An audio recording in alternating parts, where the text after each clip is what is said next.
Voilà que nous nous retrouvons encore aujourd'hui dans le cadre du culte dominical. Ce culte du 21 janvier que nous trouvons si spécial, qui coïncide ou bien qui vient juste après la prestation des serments. Hier, c'était la grande joie. Le président reconduit a prêté serment. Et aujourd'hui, nous, les enfants de Dieu, nous sommes là pour vous parler. Et à cause de la situation que nous traversons actuellement, à cause des enjeux de l'heure, sur le plan providentiel, les enjeux de notre nation sur le plan providentiel, j'allais dire, je choisis de partager avec la communauté, avec la nation, un sujet aussi important que celui-ci, intitulé « La traversée du désert ». Nombreux pourront se poser la question, mais pourquoi il veut parler de la traversée du désert en ce moment ici? Non, j'aimerais d'abord vous rappeler que notre nation, nous les Congolais, nous avons un sursaut d'orgueil. Nous nous considérons comme peuple de Dieu. Cela n'étonnerait personne, et surtout que dans son premier mandat, le président de la République avait déclaré haut et fort que le Congo est devenu la nation de Dieu. Or, la première nation qui était déclarée nation de Dieu, nous connaissons, c'est Israël. Puisque nous voulons être la nation de Dieu, mais pourquoi n'irons-nous pas vers Israël pour demander, mais toi, Israël, toi qui as travaillé d'abord avec Dieu comme nation de Dieu, quelles sont les exigences? Quelles sont les réalités que Israël a traversées tout en étant la nation de Dieu? Et si nous comprenons très bien l'histoire d'Israël, nous la maîtrisons dans le moindre détail, comment Dieu travaille quand il choisit un peuple, comment il travaille avec ce peuple, quelles sont ses exigences, quand est-ce qu'il intervient, quand est-ce qu'il n'intervient pas. Si nous nous rendons compte de toutes ces réalités, puisque nous voulons être la nation de Dieu, alors nous aurons devant nous un modèle à suivre et on saura là où les prédécesseurs ont trébuché, nous serons prudents pour ne pas trébucher. Or, dans l'histoire d'Israël, nous retrouvons une étape. Israël a traversé le désert. Pourquoi Israël a traversé le désert? Ça vient d'où? C'était impératif que Israël devait obligatoirement traverser le désert. Quelles sont les réalités autour de ça? Voilà. C'est ça qui va constituer notre partage de ce dimanche. La traversée du désert. Alors, si nous comprenons ce sujet, puisque je viens de dire que nous devons d'abord nous poser beaucoup de questions, alors nous posons la question, la première question, d'où vient la traversée du désert? Pourquoi la traversée du désert? C'est pourquoi je parle de l'arrière-plan de la traversée. La traversée est venue d'où? Et ça sera comme notre premier point ici. L'arrière-plan de la traversée. Si nous allons dans le détail, nous allons trouver que s'il y a eu la traversée du désert, si le peuple a quitté l'Égypte pour aller en Canaan, qu'on a présenté comme la terre promise, il y avait 4 points principaux. Le premier point que nous retrouvons dans l'arrière-plan de la traversée, c'est la prédestination absolue de Dieu. Nous allons les développer. Deuxièmement, c'est l'échec d'Abraham. Troisièmement, l'échec de Joseph. Joseph, l'avant-dernier fils de Jacob, le petit-fils d'Abraham. Et quatrième point, c'est l'échec d'Israël comme nation. Alors, allons-y point par point. Lorsque nous parlons de la prédestination absolue de Dieu, le problème se trouve à quel niveau? Nous nous posons la question, d'où vient Abraham? L'histoire d'Abraham commence, Dieu dit à Abraham, quitte ton père, ta mère, ta famille, ta parenté, va vers une nation que je vais t'indiquer. Et Abraham s'est levé, prit sa femme, son neveu, voilà, ils sont partis. Mais Dieu ne pouvait-il pas travailler avec Abraham là où il était? Dieu avait besoin d'Abraham et il n'avait pas besoin du papa d'Abraham. Il n'avait pas besoin des autres frères et sœurs d'Abraham. Pourquoi seulement Abraham? Pourquoi Abraham devait quitter et aller? Nous comprenons ces choses lorsque nous faisons un pas en arrière. Nous retrouvons dans la Bible même qu'avant d'appeler Abraham, Dieu avait travaillé avec une famille. C'est la famille de Noé, dont nous connaissons l'histoire du déluge. Dieu a travaillé avec Noé. Mais il y a eu un échec dans la famille de Noé. À cause de cet échec, Dieu a tourné ses regards ailleurs pour aller trouver Abraham. À ce moment, le chèque de Noé était une déception, quelque chose qui faisait mal dans le cœur de Dieu, et Abraham représentait un espoir. Abraham était l'espoir de Dieu à ce moment-là, pour venir réparer l'échec commis dans la famille de Noé. Abraham est présenté comme le père de la foi. Lorsque nous lisons Hébreux 11, verset 8, c'est avec foi qu'Abraham a accepté de quitter son père, sa mère, pour une aventure qui ne présentait pas d'assurance devant. Mais nous retrouvons encore dans l'histoire, Dieu bénit Abraham, je ferai de toi le père d'une multitude. Ça, nous sommes à l'origine du peuple élu. Je ferai de toi le père d'une multitude. Mais pourquoi nous parlons de la prédestination absolue? C'est-à-dire, lorsque la famille de Noé a échoué, Dieu, poursuivant un objectif, ne peut pas abandonner. Qu'est-ce qu'il fait? Il écarte la famille de Noé pour la remplacer par une autre famille. Si Dieu ne procédait pas de la sorte, il allait dire, ok, puisque la famille de Noé a échoué, ok, abandonnons, laissons tomber. Mais puisqu'il ne laisse pas tomber l'enseignement, où Dieu ne laisse pas tomber, nous donnons ça, nous parlons de la prédestination. Un jour, nous reviendrons peut-être sur ce plateau pour entrer dans le détail de la prédestination. Et là, à cause de cette prédestination qui est absolue, c'est-à-dire lorsque Dieu dit quelque chose, je veux faire ceci, quoi qu'il arrive, il finit par réaliser ça. Sauf que, lorsque Dieu dit, je veux faire quelque chose avec un monsieur X, ce n'est pas obligatoirement que X accomplisse et que ce que Dieu dit se réalise à travers X. Lorsque X échoue dans sa responsabilité, la volonté de Dieu restant absolue, qu'est-ce que Dieu fait? Il écarte X pour chercher Y, qui viendra travailler à la place de X. Donc, lorsque la famille de Noé a échoué, à cause de la prédestination absolue de Dieu, Dieu cherche une autre famille et il va trouver la famille d'Abraham. Et la mission doit continuer, même si les acteurs sur le terrain vont changer, mais la mission continue. Mais une question, comme je disais tantôt, pourquoi Abraham doit quitter? Pourquoi Dieu ne peut pas travailler avec lui là où il était? Pourquoi il doit quitter? Ici, nous répondons en disant que c'est le problème de l'environnement. Et lorsque nous comprenons que c'est le problème de l'environnement, nous allons comprendre aussi qu'il y a deux façons de quitter. Abraham était dans un environnement plutôt qui n'était pas propice pour l'accomplissement de la volonté de Dieu. Lorsque nous lisons Josué chapitre 24, verset 2, nous retrouvons que Abraham était dans un environnement où on célébrait à l'honneur des dieux païens. Les idoles étaient là-bas. Parce que la Bible dit, nous sommes venus des contrées où on évoquait d'autres dieux. On ne reconnaissait pas les seuls vrais dieux, les créateurs. Abraham était dans cet environnement. C'est-à-dire, il est venu d'un lignage qui ne reconnaissait pas Dieu. Il est venu d'un lignage qui n'était pas connecté à Dieu. C'est pourquoi nous disons qu'il est venu d'un lignage satanique.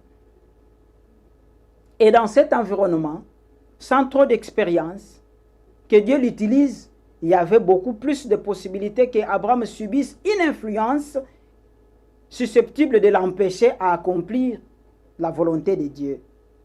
Voilà pourquoi Dieu lui demande de quitter.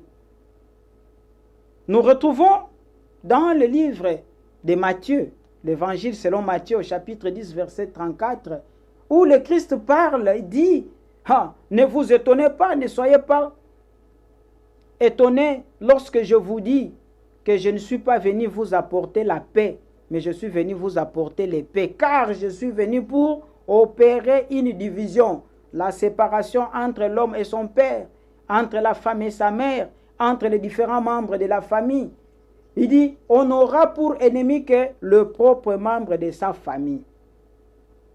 Ce passage inquiète parfois.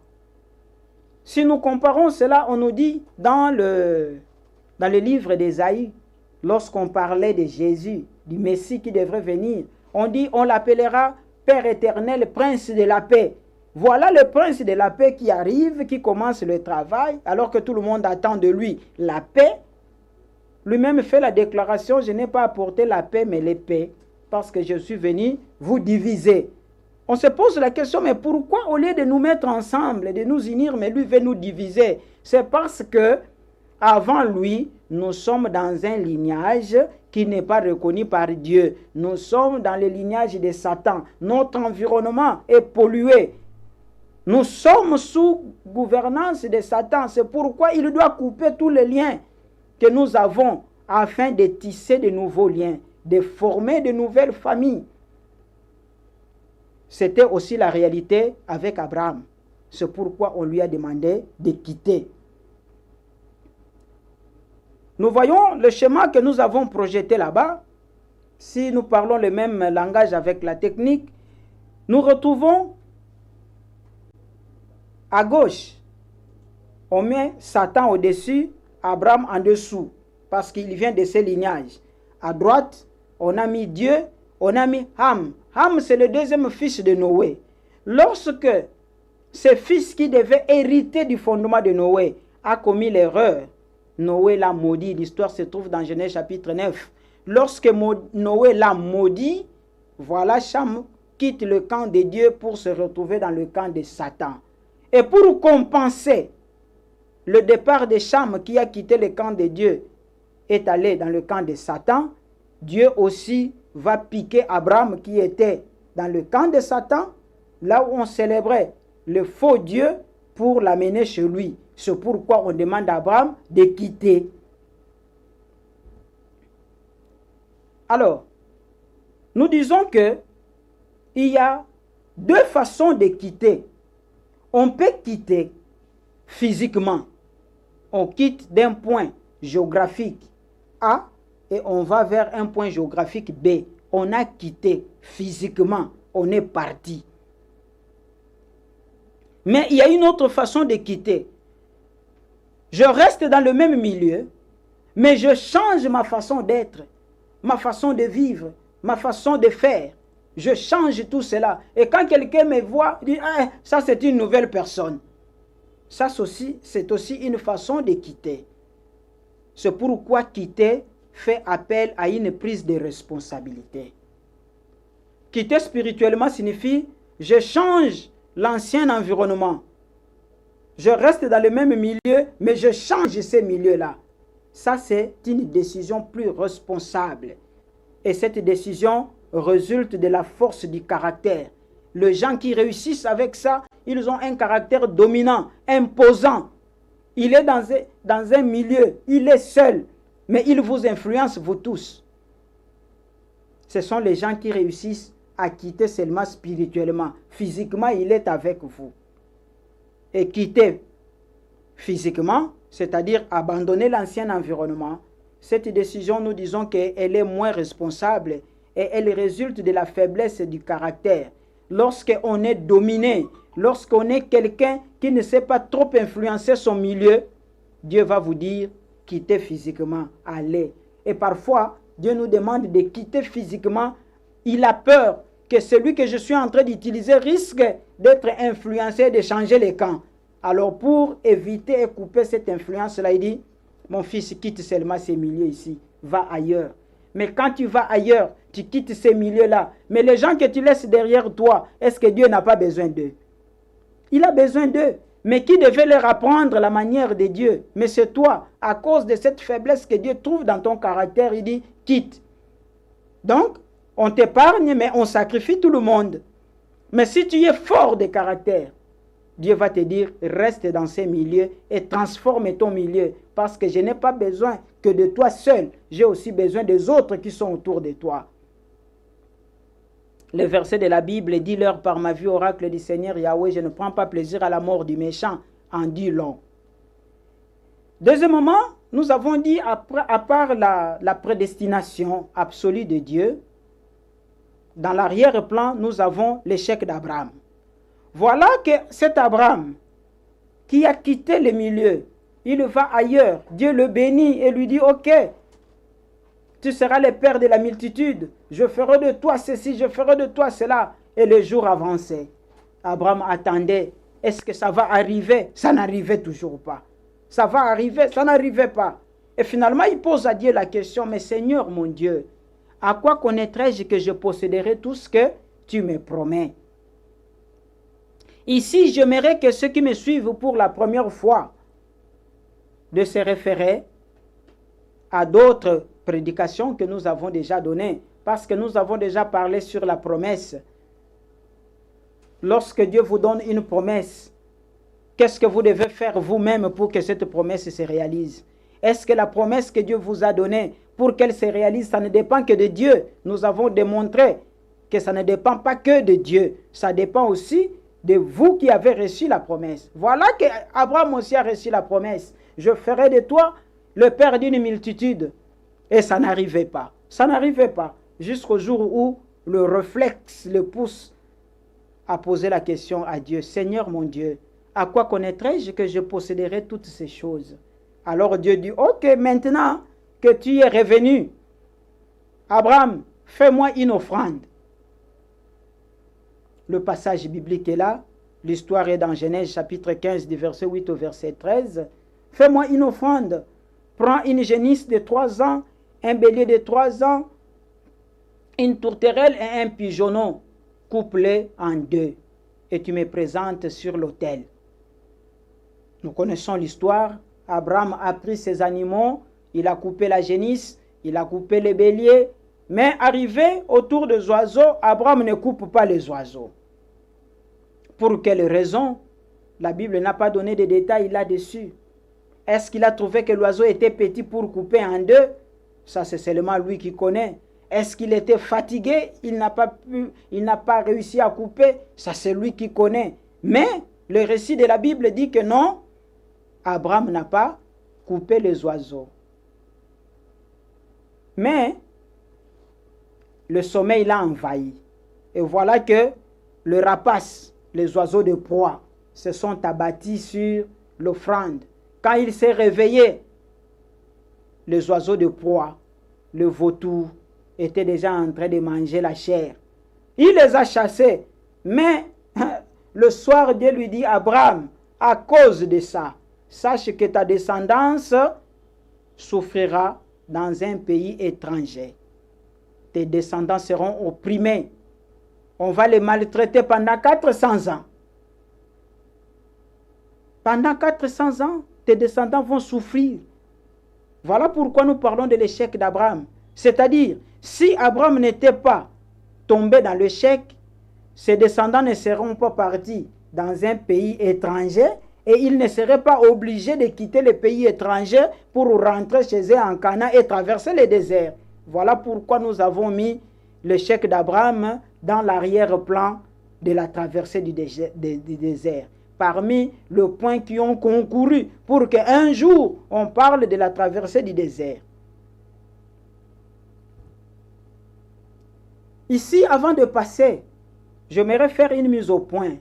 Dans la providence de la restauration, Dieu utilise la stratégie simple, mais cette stratégie est efficace.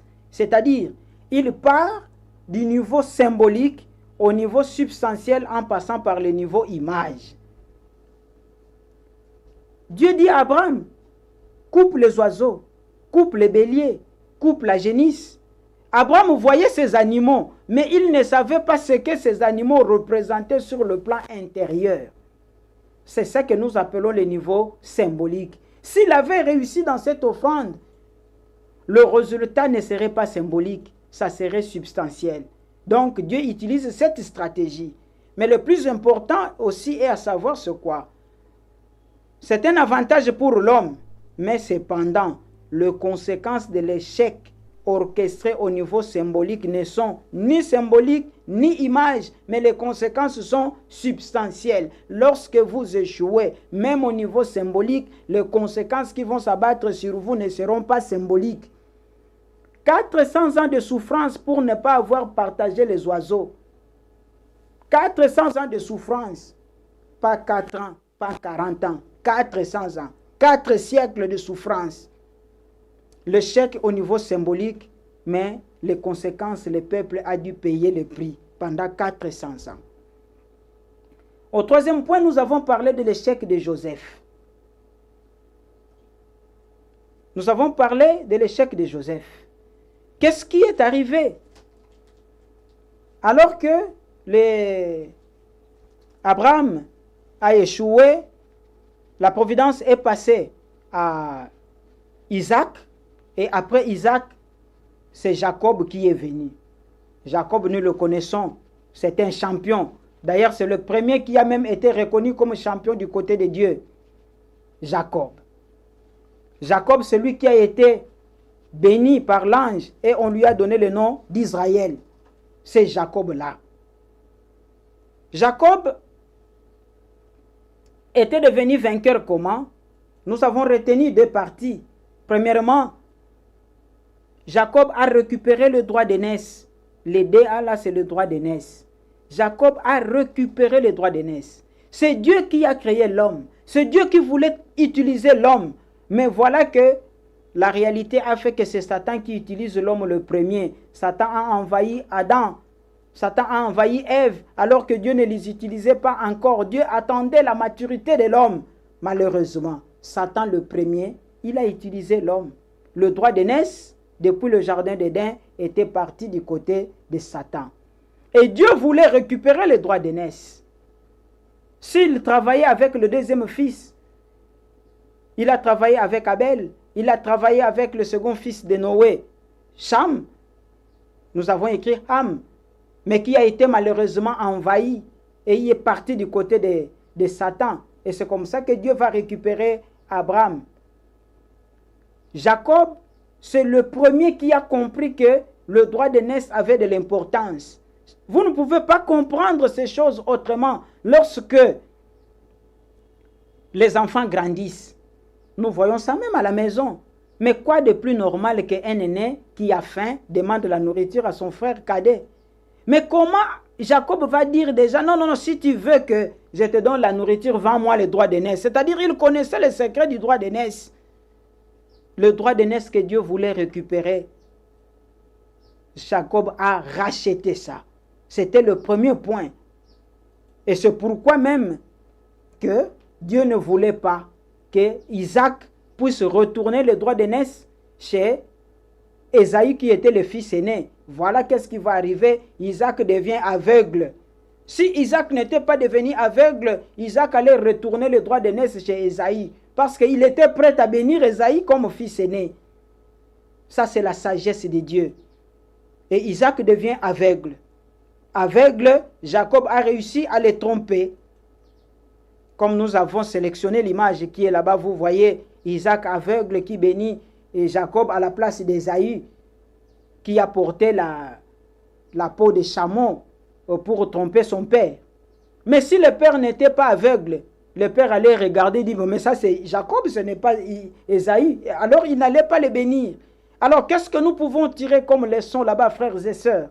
Que certaines choses nous arrivent. Nous nous plaignons, nous pensons que, vraiment je suis mal aimé, Dieu m'a abandonné. Mais Dieu a accepté que cela t'arrive parce qu'à travers cela, il veut accomplir quelque chose d'important dans sa providence. Isaac pouvait se plaindre.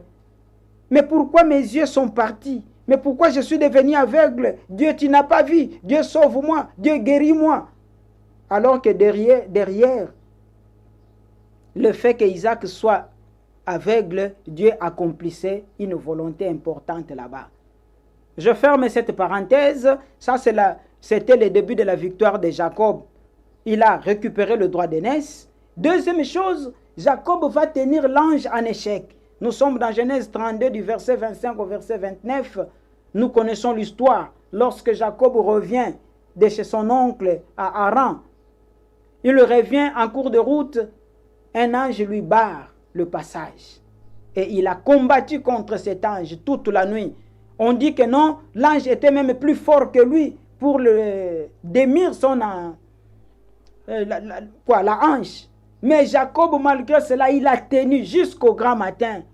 Alors que l'ange devait partir, Jacob dit, je ne te laisse pas partir. Si tu veux que je te laisse partir, tu dois d'abord reconnaître que dans ce combat, c'est moi qui suis vainqueur. L'histoire est là, le passage est là, et l'ange a reconnu que oui, d'accord, tu es vainqueur. Alors, à partir d'aujourd'hui, on ne va plus t'appeler Jacob, on va t'appeler Israël, qui signifie vainqueur, parce que tu as combattu avec l'ange de l'Éternel et tu as été vainqueur. Frères et sœurs, nous n'avons pas trop de temps pour entrer dans le détail. Un autre jour, nous reviendrons. Ne dites pas, mais tu promets beaucoup de choses. Je sais ce que je promets. Je reviendrai sur ça dans un autre enseignement. Pourquoi Jacob devait tenir l'ange en échec? Ou bien, mais si l'ange dit que tu as tenu en échec l'ange de l'Éternel, mais l'ange de l'Éternel ne fait rien sans recevoir l'ordre de l'Éternel. Mais comment l'Éternel pouvait encore envoyer l'ange pour barrer le chemin à Jacob? J'ouvre rapidement la parenthèse que je vais refermer. Notre combat en tant que fils de Dieu, c'est contre Satan. Satan aussi, c'est un ange. Dans le jardin d'Éden, un ange a entraîné l'homme dans la chute, dans le péché, au lieu que, tel que prévu par Dieu, l'homme soit au-dessus de l'ange. À partir de ce moment-là, voici un ange qui a dominé sur l'homme. C'est pourquoi le champion de Dieu doit donner le modèle comment tenir un ange en échec. C'est pourquoi Dieu a envoyé cet ange combattre avec Jacob. Et Jacob a tenu l'ange en échec. Cela symbolise que Jacob a tenu Satan en échec. N'oubliez pas, dans les diapos qui ont précédé ici, je venais de dire que Dieu commence à travailler au niveau symbolique et puis nous allons passer au niveau image pour aller au niveau substantiel. Cet ange-là représentait Satan, mais envoyé par Dieu lui-même. Donc, il y a deux fois, si vous ne connaissez pas le secret, comment Dieu travaille, vous allez vous tordre, je vais dire, c'est-à-dire, vous allez vous crever la cervelle en train de chercher, parce que dans l'histoire de Saoul, il est dit dans le livre de Samuel que un jour, un mauvais esprit venant de la part de l'Éternel est allé tourmenter Saoul. Il y a des pasteurs qui lisent ça, mais qui ne comprennent pas, qui se disent, mais finalement c'est quoi? Comment un mauvais esprit peut venir de la part de l'Éternel? L'explication approfondie de ce passage se trouve dans ce que je suis en train de dire. Il arrive des fois, Dieu puisse envoyer un ange à son service. Ce n'est pas qu'il envoie Satan, un ange à son service qui vient jouer le rôle que Satan devrait jouer lui-même. Et Dieu envoie. Je ferme cette parenthèse, on y reviendra une autre fois. Voilà que Jacob a gagné la victoire. Bien que Jacob ait gagné la victoire, mais la dette d'Abraham est restée. Dieu avait dit à Abraham, ta descendance va souffrir pendant 400 ans. Dieu prend la victoire de Jacob, il met ça dans le frigo, alors il faut d'abord aller payer la dette. Mais content de ce qu'Abraham a fait, Dieu voulait appliquer aussi un autre principe, lequel une personne peut commettre la faute. Dieu punit l'ensemble dans lequel cette personne appartient. Mais ce principe est aussi réversible. C'est-à-dire, la punition de l'ensemble, Dieu peut prendre une personne qui appartient à cet ensemble, cette personne-là paye et Dieu considère que toute la communauté ou bien l'ensemble a payé. Voilà pourquoi de tous les enfants d'Abraham, de tous les 12 fils, puisque Abraham aimait beaucoup un fils que nous appelons Joseph. Aux yeux de Jacob, je parle de Jacob, pas d'Abraham, aux yeux de Jacob, l'enfant là, Joseph, représentait toute la famille. C'est pourquoi Dieu va permettre à ce que seul Joseph aille en Égypte comme esclave, vendu par ses frères. Il est parti comme esclave. Joseph est parti. Il a vécu là-bas comme esclave. Tout en étant esclave, il a maintenu la dignité.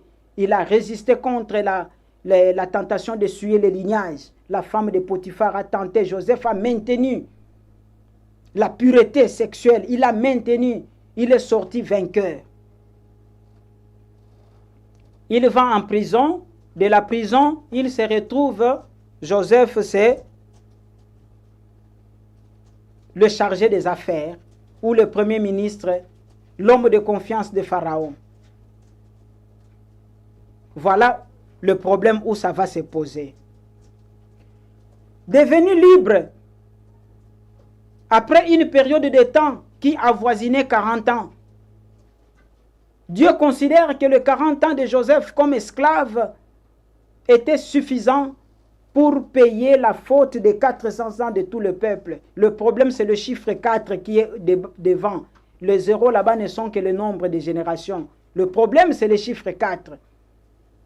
Il fallait réparer les chèques liés au chiffre 4, que nous appelons le chiffre terrestre, en opposition du chiffre 3 qui est le chiffre céleste. Le chiffre 4, c'est le chiffre terrestre. Le péché était commis sur la terre. Ce chiffre était violé. Il fallait d'abord réparer ça. C'est pourquoi vous voyez beaucoup de choses dans la Bible. Chaque fois qu'il y a une punition, le nombre là de 40 ans revient. Le déluge qui a duré 40 jours. Et la traversée du désert dont nous parlons aujourd'hui, 40 ans. Et beaucoup de choses, 40 ans, 400. Le chiffre 4 revient souvent à cause de ça. Et Joseph va passer près de 40 ans comme esclave en Égypte. Devenu vainqueur, Dieu l'élève, il est devenu libre. Mais le problème va se poser quand Joseph, qui est libre maintenant, Pharaon lui propose pour femme une Égyptienne répondant au nom de Asnath.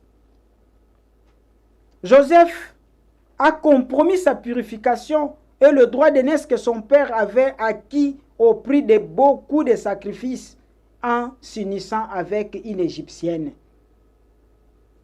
L'Égypte considérée comme peuple de Satan, en s'unissant avec Asnath, l'impureté est revenue dans Joseph. Le sacrifice n'a plus servi. Et tout ce qu'il a fait, c'est tomber dans l'eau. Satan a récupéré ça. C'est pourquoi les 40 ans de Joseph étant envahis, maintenant c'est tout le peuple qui doit aller en Égypte et pour passer les 400 ans. Et au bout de 400 ans, il faut quitter et la traversée du désert est devenue nécessaire. Et si vous voulez comprendre les choses que j'ai dit ici, vous allez voir, c'est comme ça que lorsque Israël, c'est-à-dire Jacob va se retrouver en Égypte, Joseph lui présente les deux enfants qu'il a eu avec Asnath, Ephraïm et Manassé. Et pour bénir ses enfants, Jacob, au lieu de mettre ses mains comme ça, de poser sa main droite sur la tête de l'aîné et la main gauche sur la tête du cadet, vous voyez l'image qui est là-bas, Jacob a croisé les bras. Si bien que la main droite s'est posée sur la tête du cadet et la main gauche s'est posée sur la tête de l'aîné. Joseph, même si vous lisez ce passage, Genèse chapitre 48, du verset 10 au verset 16, Joseph lui dit, mon père, pas comme ça, l'aîné c'est celui-ci. Jacob dit, mon fils, je sais ce que je fais. Parce qu'il ne voulait pas transmettre la bénédiction au fils aîné. Malgré l'erreur de Joseph, c'était un peu tard. Voilà pourquoi tout le peuple va se retrouver en Égypte. Comme quatrième point dans l'arrière-plan, nous avons dit l'échec d'Israël. Israël a vécu, il a traversé le 400 ans de souffrance. Le 400 ans n'était pas totalement accompli. À 390 ans, Moïse vient. Moïse va tuer l'Égyptien. Nous connaissons l'histoire. Moïse, en tuant l'Égyptien, il pensait que mes frères vont comprendre que je suis de leur côté. Même si j'ai grandi dans le palais de Pharaon, même si j'ai reçu certains avantages du Pharaon, mais intérieurement, je suis toujours de votre côté. Mais nous retrouvons là-bas, dans le passage de Exode chapitre 2, du verset 13 au verset 15, que non, l'un de ses frères l'a dénoncé, en lui déclarant ouvertement devant les militaires de Pharaon, « Et quoi donc? Qui t'a établi juge parmi nous? Veux-tu me tuer comme tu as tué l'Égyptien ?» La nouvelle s'est répandue. Et Pharaon, ayant appris cela, cherche à tuer Moïse. Frères et sœurs, vous ne pouvez pas trop bien comprendre comment cette phrase-là, cette unique phrase prononcée par cet enfant d'Israël a compromis tout ce que Dieu voulait réaliser. Quel est le secret qui se cache derrière le rideau de l'histoire autour de ces faits? Moïse est préparé pour devenir pharaon, c'est-à-dire il est préparé pour devenir roi. Pour avoir une nation, la nation de Dieu, pour avoir la nation, il faut les souverains qui soient centrés sur Dieu, il faut le peuple qui soit centré sur Dieu, il faut aussi un territoire consacré à Dieu. Alors que Dieu travaillait avec le peuple d'Israël, il éduquait Israël à travers la tradition qu'il a inspirée à ses ancêtres, par exemple la circoncision, par exemple les offrandes ou les sacrifices. Dieu avait déjà commencé l'éducation d'un peuple. Mais ce peuple ne pouvait pas encore constituer une nation parce que le peuple était errant, le peuple était esclave, le peuple n'avait pas de territoire et le peuple n'avait pas de roi en tant qu'esclave. Voilà que l'Égypte se développe, devient une grande puissance et Dieu fait de sorte que Moïse devienne roi en Égypte. Et si Moïse devient roi en Égypte, son peuple devient libre et l'influence du bien partirait des enfants d'Israël vers les Égyptiens et l'Égypte serait envahie par Israël et le royaume de Dieu ou la nation de Dieu allait commencer en Égypte. Point besoin de traverser encore le désert pour rentrer en Canaan. Ça, c'était le plan de Dieu, dans le coulisses de Dieu. Ce secret se trouve inscrit. Ne me posez pas la question, où est-ce que toi tu as découvert ça? Demandez plutôt à Dieu. Est-ce que ce que ce pasteur-là dit est vrai ou faux? Dieu voulait faire de Moïse roi en Égypte pour que Israël prenne possession de l'Égypte et que sur base du développement qui avait déjà commencé en Égypte avec l'écriture, le début de la science, que Dieu établisse sa nation là-bas. Mais lorsque celui-ci va dire à Moïse, qui t'a établi juge entre nous? Veux-tu me tuer comme tu as tué l'Égyptien? La nouvelle s'est répandue. Pharaon a découvert, oh, mais je suis infiltré. Moïse, c'est un infiltré. Il faut le tuer. À partir de ce moment-là, l'unité entre Moïse et Pharaon, l'unité brisée. Et Pharaon ne pouvait plus léguer son pouvoir à Moïse. Donc Moïse ne peut plus devenir roi en Égypte. Par conséquent, la nation que Dieu voulait établir en Égypte ne peut plus être établie en Égypte. Au finish, le peuple doit quitter pour aller trouver une autre terre et recommencer à zéro. Voilà pourquoi nous avons dit le chef d'Israël a contribué pour que la traversée du désert ait eu lieu. Il y a ici une leçon également que nous devons tirer. Dans la providence de Dieu, dans le travail de Dieu, il nous arrive à cause de la position que nous occupons. Ah, toi, on t'a nommé, toi, tu es pasteur national, toi, tu es pasteur provincial, toi, tu es pasteur de la cellule qui se trouve dans telle commune, et toi, tu es ceci. À partir des positions que nous occupons, nous comprenons que derrière ces positions, il y a une certaine responsabilité à accomplir.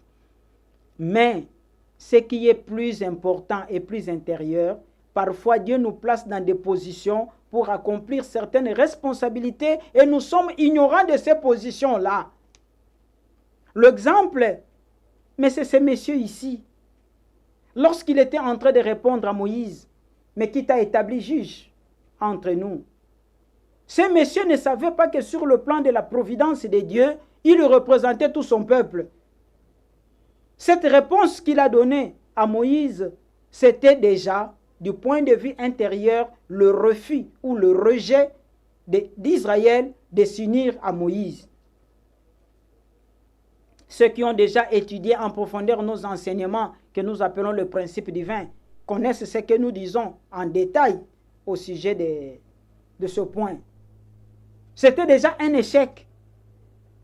Et Pharaon pouvait tuer Moïse. Et où est-ce que Dieu allait trouver encore quelqu'un d'autre qu'on formerait pour avoir la compétence, la capacité que Moïse avait? Il restait seulement une seule chose, que Moïse fuit. Et il a fui. Au moins, il a été prudent, il ne s'est pas laissé prendre. Il a fui, il est parti, abandonnant le peuple. Moïse est parti dans le désert de Madian. Et là-bas, il va encore faire 40 ans. Le 40 ans qu'il a passé dans le désert de Madian, c'est comme le 40 ans de Joseph comme esclave. C'est comme le premier 40 ans qu'il a passé dans le palais de Pharaon. Et ces 40 ans avaient pour objectif de récupérer, de racheter les 400 ans de souffrance. Et Moïse va traverser 40 ans seul dans le désert de Madian, là où il s'est marié. Et beaucoup de complications sont venues encore. C'est au bout de 40 ans que Dieu va apparaître à Moïse pour lui demander à Moïse, retourne en Égypte parce que j'ai entendu les cris de mes enfants. Je suis venu pour les secourir. Ainsi nous terminons le premier point qui était concentré sur l'arrière-plan de la traversée. D'où vient la traversée? Nous avons montré 4 points. Le premier, c'est la prédestination absolue de Dieu. Le deuxième, c'est le chèque d'Abraham. Le troisième, le chèque de Joseph. Et le quatrième, le chèque d'Israël. Si ces 4 points-là n'étaient pas réunis, on ne parlerait pas de la tradition, plutôt de la traversée. Alors, rapidement, nous passons à notre deuxième point d'aujourd'hui, la traversée proprement dite. La traversée proprement dite. Comment la traversée va commencer et comment ça va évoluer? Nous parlons d'abord de la préparation à la traversée. Moïse se trouve dans le désert de Madian. Il a commencé même à oublier l'histoire d'Israël qui souffrait là-bas. Mais qu'est-ce que nous trouvons dans Moïse pour que Dieu puisse le récupérer? Pourquoi Dieu va encore venir pour sauver ce peuple alors que le peuple a échoué? Le premier point, c'est la repentance du peuple d'Israël. Après l'échec, le peuple s'est repenti. Lorsque la souffrance a augmenté, le peuple se souvient quand même, mais nous avons un Dieu. La repentance du peuple. Lorsque nous lisons dans ces passages, Exode 3, 7 à 9, on dit, l'Éternel Dieu dit à Moïse, je vis la souffrance de mon peuple qui est en Égypte, et j'ai entendu les cris que lui font pousser ses oppresseurs, car je connais ses douleurs. Alors je suis descendu pour le délivrer de la main des Égyptiens et pour le faire monter de ces pays dans un bon et vaste pays, dans un pays où coule le lait et le miel. Parole de l'Éternel, on dit, Dieu dit, j'ai vu la souffrance de mon peuple et j'ai entendu ces cris. Si nous analysons, nous sommes là-bas au bout de 430 ans d'esclavage. Depuis que le peuple est allé comme esclave, lorsque Dieu vient dire ceci à Moïse, ça faisait 430 ans. Pendant ces 430 ans, Dieu ne voyait pas que le peuple souffrait. Pendant ces 430 ans, quand le peuple pleurait, Dieu n'entendait-il pas? pour qu'ils viennent dire maintenant que non, j'ai vu et j'ai entendu. Souffrance et cri ont des significations intérieures. Le cri, les pleurs, ça traduit la repentance. Les supplications, prières intenses. Quelqu'un qui prie sincèrement, il prie avec intensité. Finalement, il pleure dans la prière de repentance. Le cri traduit la repentance.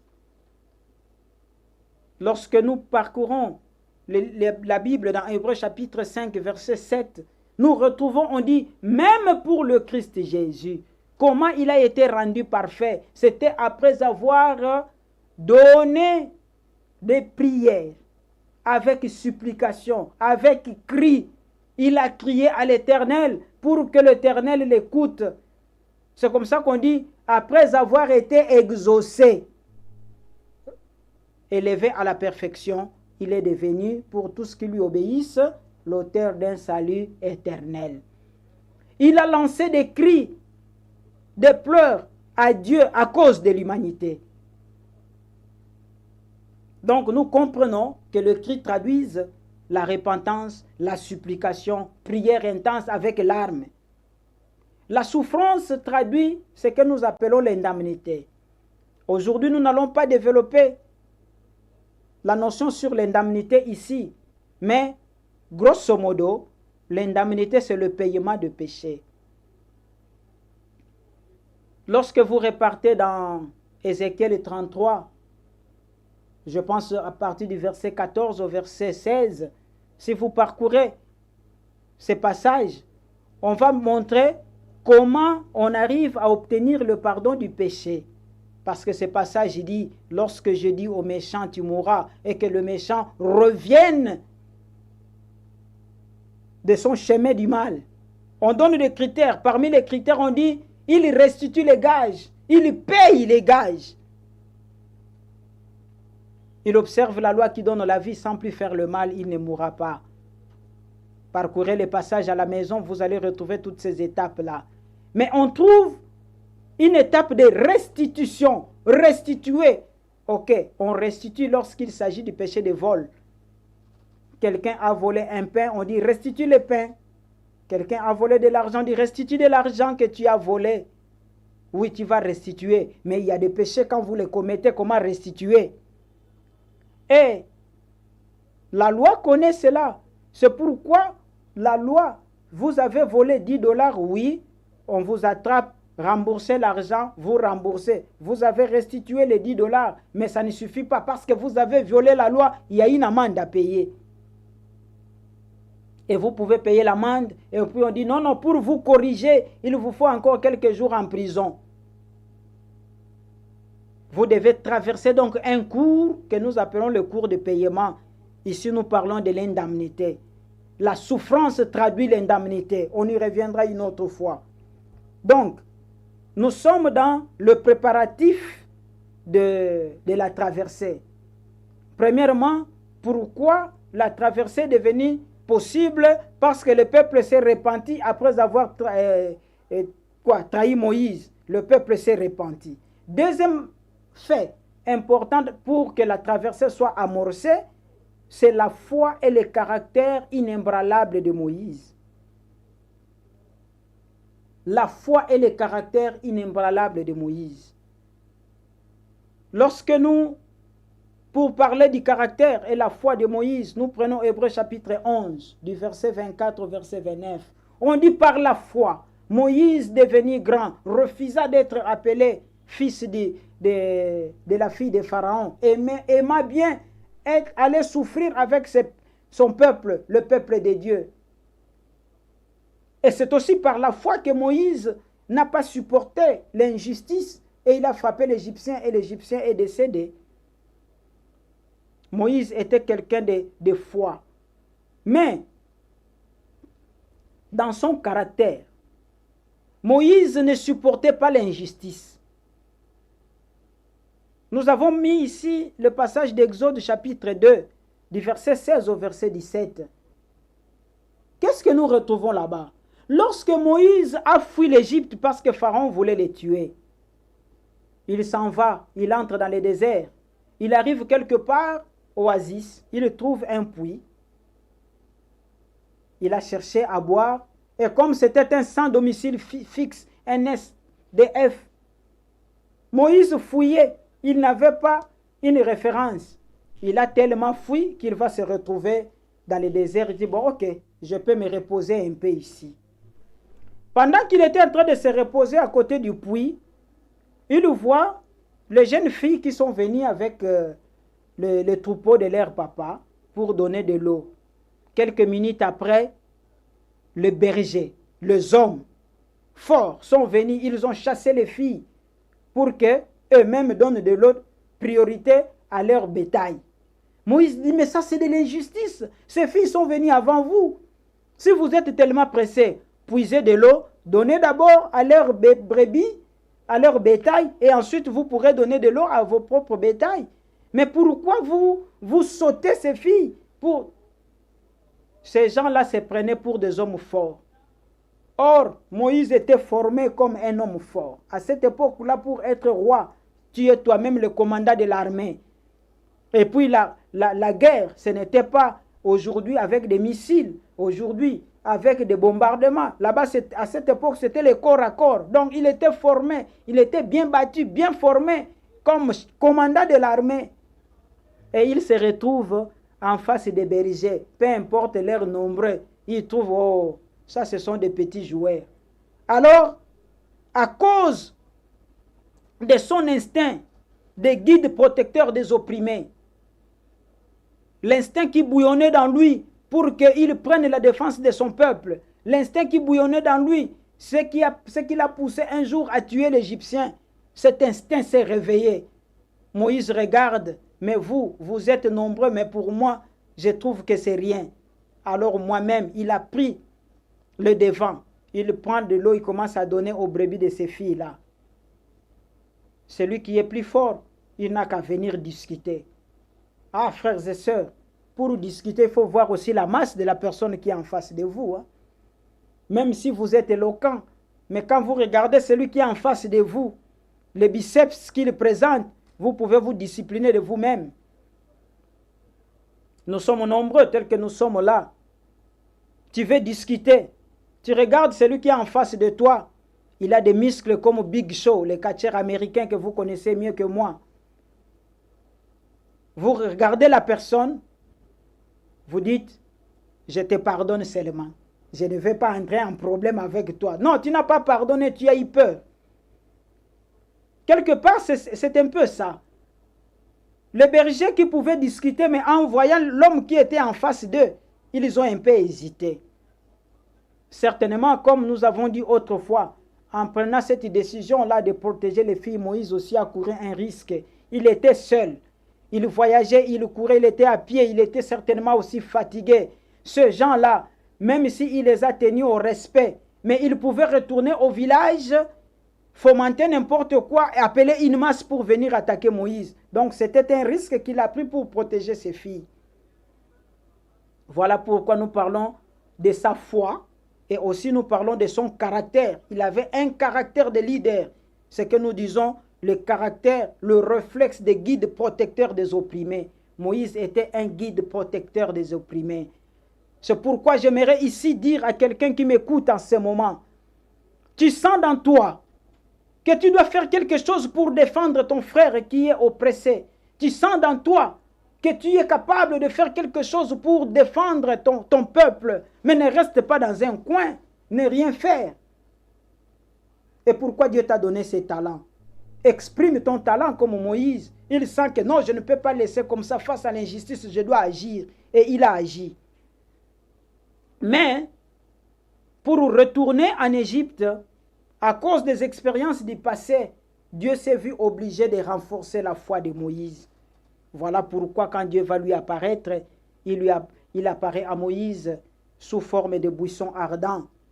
Il dit à Moïse, j'ai vu la souffrance de mon peuple, j'ai écouté ses cris et je te demande de retourner en Égypte pour les libérer. Mais il fallait renforcer sa foi. Moïse essaye de discuter. Dieu dit, oh Moïse, ce que tu avances comme argument, ça ne tient pas. Tu me dis que tu ne sais pas parler. Quand Moïse dit, mais moi je ne sais pas parler, je n'ai pas les verbes. Mais comment tu as vécu 40 ans dans le palais de Pharaon? Comment vous vous entendiez?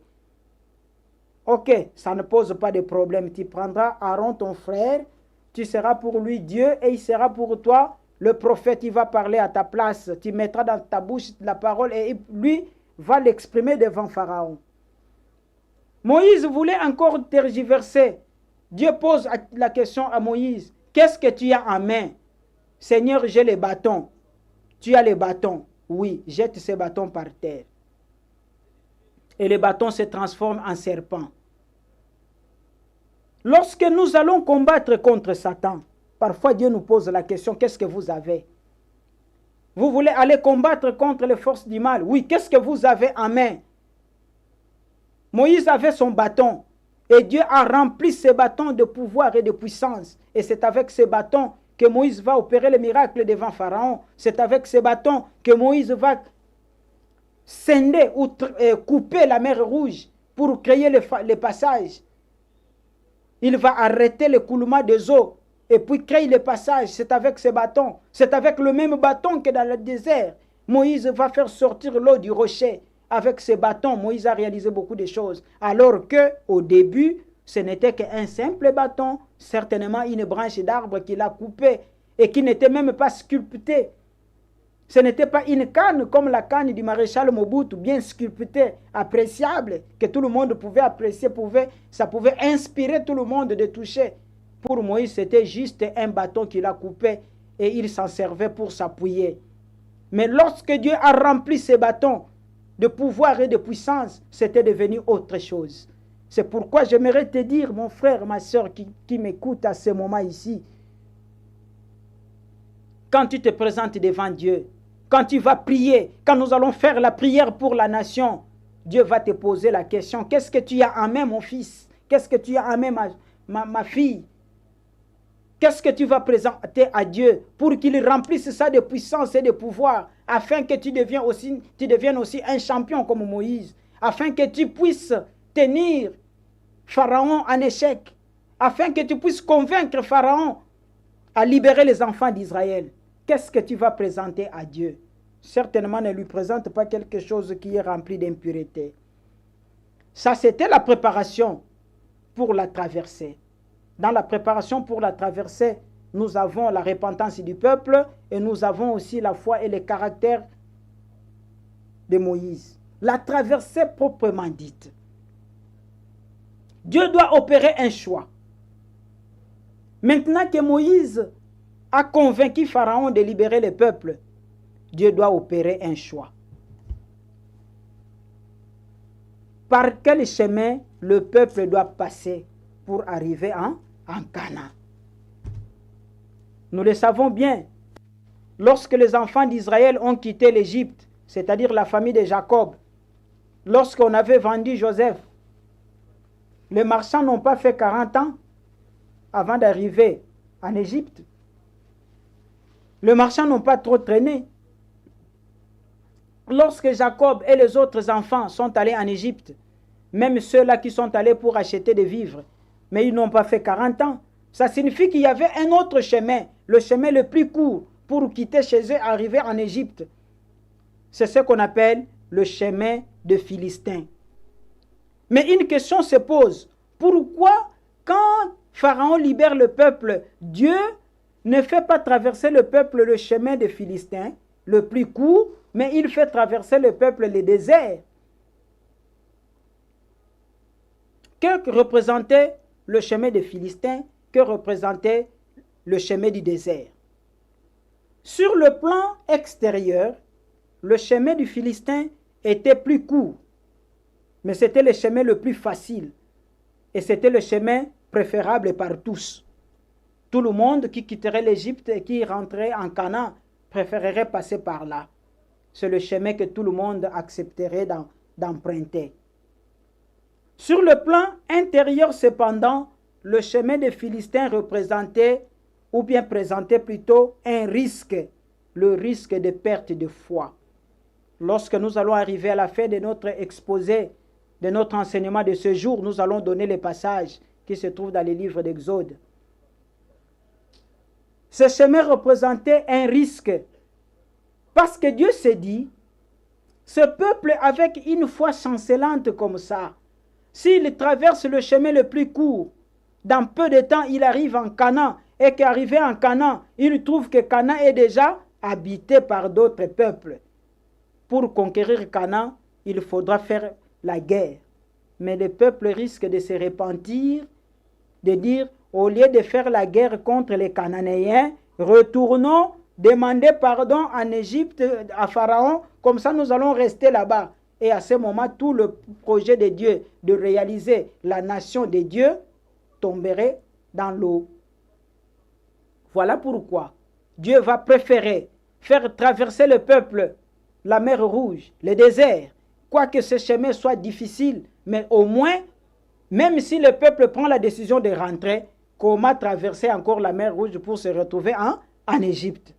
C'est pourquoi nous disons, le chemin du désert, sur le plan extérieur, c'était le chemin le plus long, très difficile, rejeté par tout le monde, personne n'accepterait d'emprunter ce chemin, mais sur le plan intérieur, le chemin du désert était nécessaire parce qu'il constitue ce que nous appelons l'école de la foi, l'école de l'amour et l'école de l'obéissance. Dieu voulait la foi, l'amour et l'obéissance du peuple, et il faudrait éduquer le peuple dans la foi. Avoir foi en Dieu à travers Moïse, c'est pourquoi Dieu donne la loi. Et Dieu voulait que le peuple puisse développer l'amour, parce qu'on supporte facilement le châtiment, on supporte facilement les situations difficiles lorsque celui qui vous fait traverser ce chemin-là, vous l'aimez. À cause de votre amour, vous ne verrez pas tout ce qui est difficile. C'était le chemin où on devait apprendre à aimer. L'amour de la nation, l'amour de la patrie, Israël devait apprendre à aimer la nation à travers l'école du désert et aussi le chemin ou l'école de l'obéissance. Donc, le désert était difficile, mais nécessaire. Nécessaire pour apprendre la foi, pour apprendre l'amour, pour apprendre l'obéissance. C'est comme ça que nous pourrons dire, il arrive des fois certaines choses nous arrivent dans la vie, nous sommes en train de nous plaindre, comme nous avons dit pour le cas d'Isaac qui est devenu aveugle. Dieu nous fait traverser ces situations pour nous éduquer, pour notre propre bonheur. Il nous fait traverser cela. Même si c'est souffrant, c'est comme un parent qui voit son enfant souffrir d'un abcès, mais qui l'amène chez le médecin. On va crever l'abcès, on va presser l'abcès. L'enfant crie, mais le papa l'abandonne entre les mains de l'infirmier ou de l'infirmière. Papa l'abandonne, on est en train de presser, l'enfant crie, il sent comme si papa ne m'aime pas.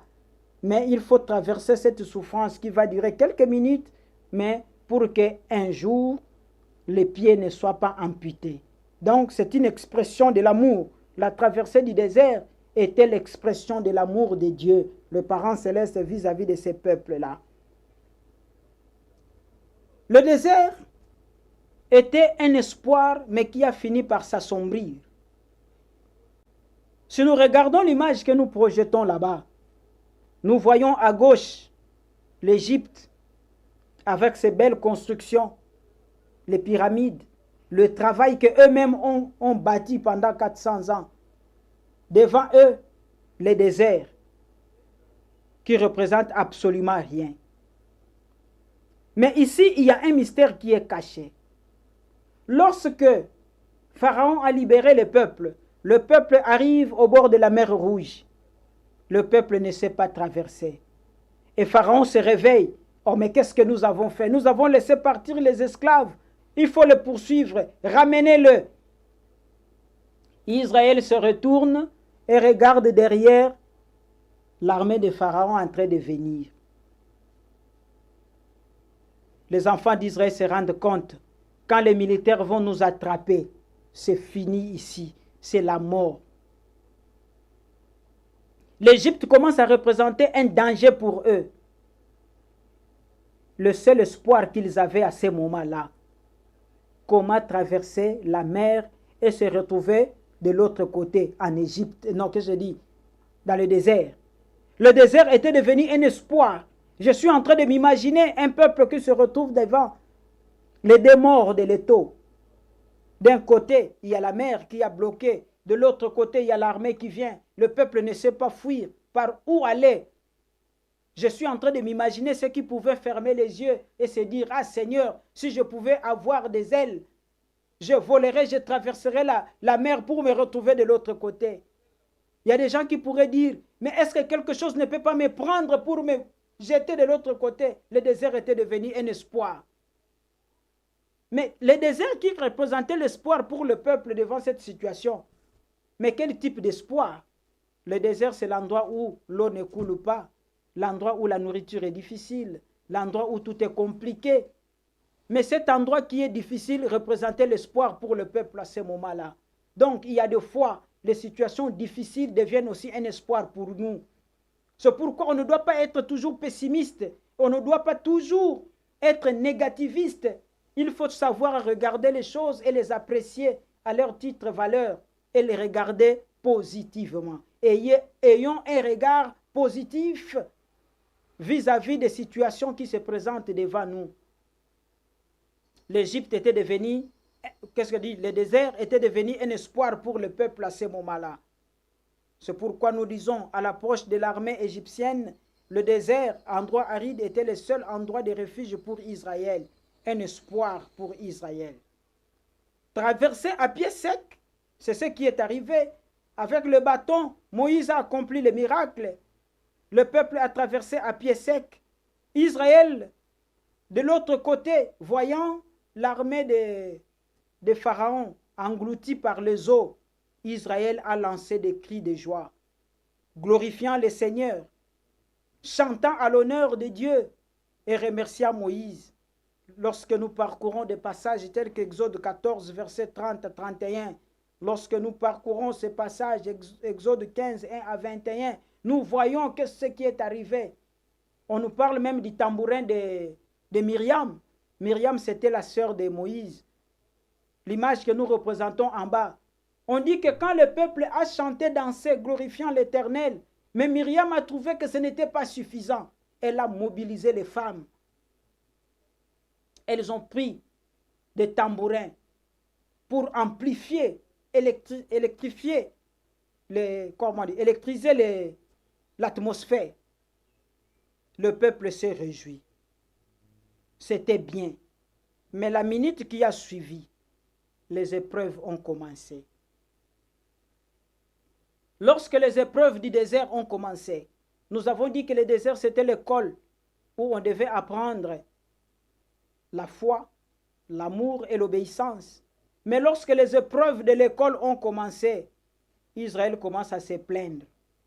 On commence à comparer. Mais Moïse, pourquoi tu ne nous as pas laissés en Égypte? En Égypte, il y avait les concombres, on mangeait. En Égypte, il y avait du poisson. En Égypte, il y avait de la viande, il y avait des melons, il y avait tout ceci. Mais Moïse, pourquoi tu nous as amenés ici, le désert, là où il n'y a pas d'eau, là où il n'y a pas de la nourriture? Le peuple commence à se plaindre, oubliant que il y a quelque temps, le désert était l'espoir, où on était en train même de penser, est-ce que je ne peux pas pousser des ailes pour voler comme un oiseau me retrouver de l'autre côté? Mais les épreuves du désert ont commencé. On commence à regretter. On regrette l'Égypte. On regrette la nourriture. On oublie la souffrance. On commence à réfléchir en termes du ventre.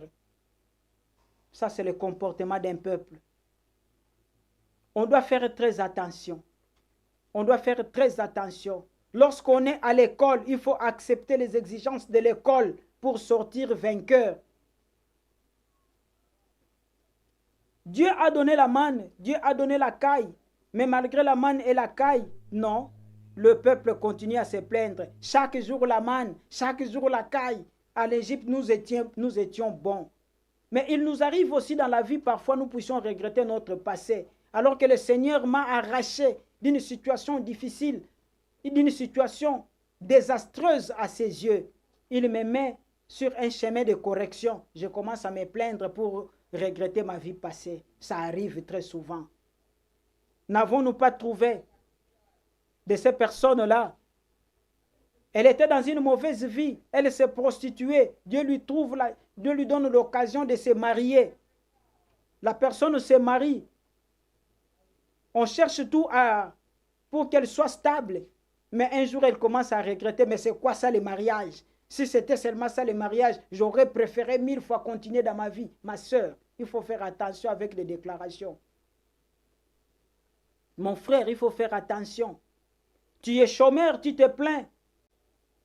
Tu as tendance même de devenir voleur. On te trouve un travail. Après, tu commences à minimiser. Mais ce travail, c'est quel travail? Qu'est-ce qu'on me paie ici? L'ingratitude, comme les enfants d'Israël. Eux qui avaient espéré entrer dans le désert, mais commencent à minimiser le désert. Qu'est-ce que Dieu voulait? Dieu voulait que le peuple puisse garder la foi absolue, se référer toujours à l'Éternel devant n'importe quelle situation. Ne pas se plaindre, jamais se plaindre. Et c'était la responsabilité humaine. Dans la traversée du désert, il y avait une responsabilité de l'homme. Garder la foi. Mais le peuple n'a pas gardé la foi. Les plaintes et les insatisfactions qui ont amené le peuple à la rébellion contre Dieu. Vous avez toute cette série de versets. Exode 15, 24, Exode 16, 1 à 3, Nombre 11, 5 à 6, Nombre 23 à 5. Ça, c'est une série de plaintes et des insatisfactions. Les plaintes et les insatisfactions, ça détruit notre esprit.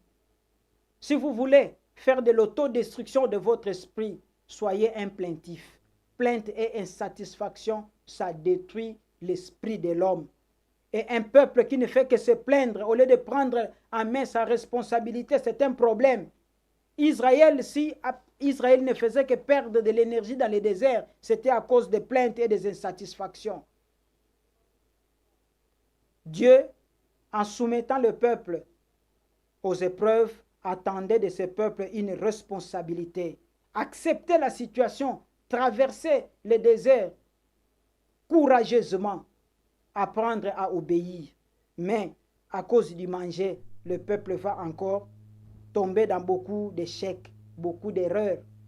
Et ces erreurs se sont multipliées jusqu'à ce que Israël va même pousser Moïse aussi à commettre l'erreur. Là où Dieu lui a dit, Moïse, il faut frapper les rochers une seule fois pour que l'eau sorte. Embrouillé par les plaintes et les insatisfactions du peuple, Moïse va commettre l'erreur de frapper le rocher 2 fois. Et Dieu lui dit, Moïse, toi aussi, tu m'as trahi, tu n'as pas été à mesure de me sanctifier devant le peuple. Et toi aussi et ton frère Aaron, fini, vous n'entrez pas en Canaan. Moïse a supplié, Dieu laisse-moi voir. Dieu lui dit, assez Moïse, toi aussi tu n'entres pas. Je venais de montrer l'image, l'Égypte et le désert. Le désert qui était l'endroit difficile, mais c'était l'espoir du peuple à ce moment-là. Voilà une autre image ici. Nous montrons le désert. De l'autre côté, c'est la vallée de Canaan. Vous voyez là-bas au sommet, d'où part la flèche rouge, vous voyez quelqu'un. Nous supposons que c'est Moïse qui est en train de regarder Canaan de l'autre côté. Ça signifie que Canaan était l'espoir du peuple. Le peuple qui a traversé 40 ans dans le désert, son espoir était seulement traverser le Jourdain et entrer en Canaan. En fait, la terre où coule le lait et le miel, il faudrait quand même que nous puissions mettre pied là-bas. C'était l'espoir du peuple à ce moment-là. Le peuple quitte le désert, l'endroit aride va en Canaan, avec grand espoir. Si nous arrivons, c'est le terminus, c'est la fin du voyage. Nous arrivons, nous serons bien, nous allons prendre le lait et le miel qui coulent là-bas. Mais, une chose que le peuple ne s'imaginait pas, entrer en Canaan, la guerre éclate. Il faudrait d'abord convaincre Jéricho, les habitants de Jéricho, pour qu'ils vous laissent leur territoire. D'abandonner son terrain, son territoire pour que toi... Ça, Israël ne s'attendait pas à ça. Et la guerre contre le peuple qui habite Canaan. Alors, qu'est-ce que Canaan représentait? Dans le diapo passé, nous avons montré cet homme-là qui regarde Canaan en face. Son espoir, c'est d'entrer. Enfin, le peuple est fatigué de la vie du désert. 40 ans d'errance, le peuple est fatigué. Les avantages qu'on voyait dans le désert quand on était en Égypte pour entrer dans le désert, lorsque l'armée des pharaons approchait, ces avantages-là, on ne le voit plus. C'est pourquoi là-bas nous avons dit, le désert, un espoir qui s'assombrit. Et maintenant c'est déjà sombre. On ne veut plus rester dans le désert, on veut entrer en Canaan. Canaan est là, ça représente l'espoir.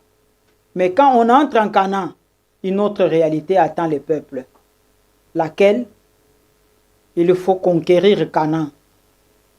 Il faut gagner la victoire sur le Cananéen. On a commencé avec Jéricho. Jéricho est tombé, oui, une bonne chose. Mais, qu'est-ce que nous disons? À la vue de Canaan, le peuple était excité à l'idée que l'errance touche enfin à sa fin. Grande était la surprise de rencontrer la guerre à la place du lait et du miel. Le peuple qui venait avec l'espoir, nous allons en Canaan, les lieux où coule le lait et le miel. Mais arrivé en Canaan, à la place du lait, c'est la guerre. À la place du miel, c'est la guerre. Il faut se battre pour conquérir le Canaan. Et qu'est-ce que nous voulons dire ici? Plus haut là-bas, nous avons promis, lorsque nous parlions du chemin, du choix que Dieu devrait opérer, est-ce qu'il faut faire passer le peuple sur le chemin des Philistins ou bien il faut faire traverser le peuple le désert? Nous avons dit que Dieu avait un choix difficile à opérer. Et nous avons montré ce que le désert représentait sur le plan intérieur et sur le plan extérieur. Sur le plan intérieur, c'était difficile, le chemin le plus long rempli d'épreuves, mais sur le plan extérieur, le chemin le plus long rempli d'épreuves, mais sur le plan intérieur, c'était une école. Le chemin des Philistins, c'est ce que tout le monde voulait emprunter. Tout le monde voudrait emprunter ce chemin, mais ça présentait le risque, et le risque, c'était la guerre. Lorsque vous lisez Exode 13, puisque nous avons promis que vers la fin, nous allons donner les versets. Lorsque vous lisez Exode 13, verset 17, on dit quoi? Que le peuple, Dieu avait peur de faire traverser Israël le chemin des Philistins parce que Dieu se disait dans son cœur, une fois le peuple arrive en Canaan et qu'il rencontre la guerre, le peuple risque de retourner pour aller demander pardon à Pharaon. Alors, craignant cela, Dieu a pris le chemin du désert et il a fait traverser le peuple. Qu'est-ce que nous tirons comme leçon ici? La guerre était une surprise pour Israël, mais la guerre n'était pas une surprise pour Dieu. Alors, Dieu le sachant, mais laisse passer le peuple pour aller là-bas. Pour quelle raison? Parce que cette guerre impliquait aussi la responsabilité du peuple d'Israël à matérialiser la promesse de Dieu. Vous voulez que le lait et le miel coulent? Passez par là-bas. Allez, combattez, gagnez et protégez les territoires que Dieu vous a donnés. C'était la responsabilité du peuple. Mais si on lui avait dit ça avant, il n'allait pas venir. C'est pourquoi on l'a laissé. C'est-à-dire un indicateur que Dieu s'est comporté. Toutes ces choses, nous sommes en train de les dire pour quelles raisons? Parce que, arrivé en Canaan, il faut un comportement. Canaan, c'est le pays, la terre promise, le pays promis par Dieu. Lorsqu'ils sont entrés, ils ne vont pas vivre selon eux. Quand nous réclamons que nous sommes au peuple de Dieu, que notre nation devienne la nation de Dieu, nous n'allons pas vivre selon nous. Israël entre en Canaan. Dieu donne des directives. Il ne faut pas il faut tuer tout le monde. Là encore, il y a un problème, il y a des leçons. Dieu dit à Josué, tuez tout le monde. Hommes, femmes, enfants, tout le monde, il faut éliminer. Josué fait la guerre, Dieu l'assiste. Au lieu de tuer tout le monde, un moment, il s'est dit, mais ces peuples qui acceptent déjà que nous sommes forts, notre Dieu est fort, il combat à nos côtés. Mais pourquoi les tuer? Josué décide d'épargner certains. C'est bon. Dieu n'est pas venu pour dire à Josué, mais je t'avais dit de tuer, pourquoi tu as laissé quelques-uns? Non, Dieu n'a pas intervenu. Mais qu'est-ce que nous voulons montrer par là? Nous avons déjà dit dans un sermon que lorsque vous prenez une décision, à chaque décision que vous prenez, il y a une responsabilité qui est rattachée. Josué, en prenant la décision de ne pas tuer tout le peuple comme Dieu avait dit, il devait prendre la responsabilité. Quelle était la responsabilité? Quel était le secret derrière le rideau?